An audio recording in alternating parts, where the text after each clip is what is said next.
পূর্ব প্রশান্ত মহাসাগর থেকে ক্যারিবিয়ান আন্তর্জাতিক জলসীমায় সন্দেহভাজন মাদক পাচারকারী জাহাজ ও নৌকায় যুক্তরাষ্ট্রের টানা হামলায় এখনো পর্যন্ত নিহত ৮৭ জন। সর্বশেষ হামলায় প্রাণ গেছে ৪ জনের। এসব মার্কিন হামলা নিয়ে উঠেছে বৈধতা ও বিচার বহির্ভূত হত্যার প্রশ্ন। এবার পূর্ব প্রশান্ত মহাসাগরে প্রাণঘাতী সামরিক অভিযান চালিয়েছে যুক্তরাষ্ট্র।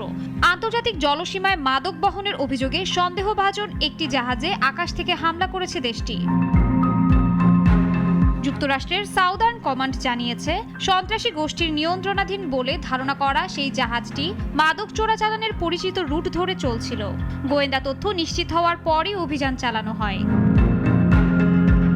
শুধু প্রশান্ত মহাসাগরেই নয়, ক্যারিবিয়ান সাগরেও একই ধরনের আরেক অভিযানে বৃহস্পতিবার ৪ জন নিহত হন। মার্কিন প্রতিরক্ষামন্ত্রী পিট হেগসেথের নির্দেশে পরিচালিত সে হামলাও আন্তর্জাতিক জলসীমায়।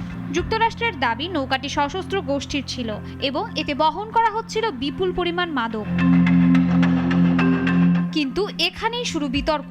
সাগরে যুক্তরাষ্ট্রের এমন অভিযানে এখন পর্যন্ত ৮৭ জন নিহত হওয়ায় মানবাধিকার সংগঠনগুলো বলছে এগুলো বিচার বহির্ভূত হত্যার ঝুঁকি বাড়াচ্ছে। গত সেপ্টেম্বরে আরও একটি ঘটনার ভিডিও ফাঁস হলে তৈরি হয় বিতর্ক।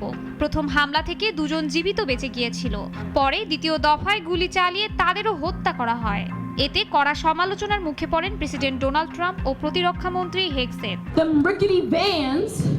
মানবাধিকার কর্মীদের অভিযোগ, এমন অভিযানে সাধারণ মানুষও নিহত হচ্ছেন।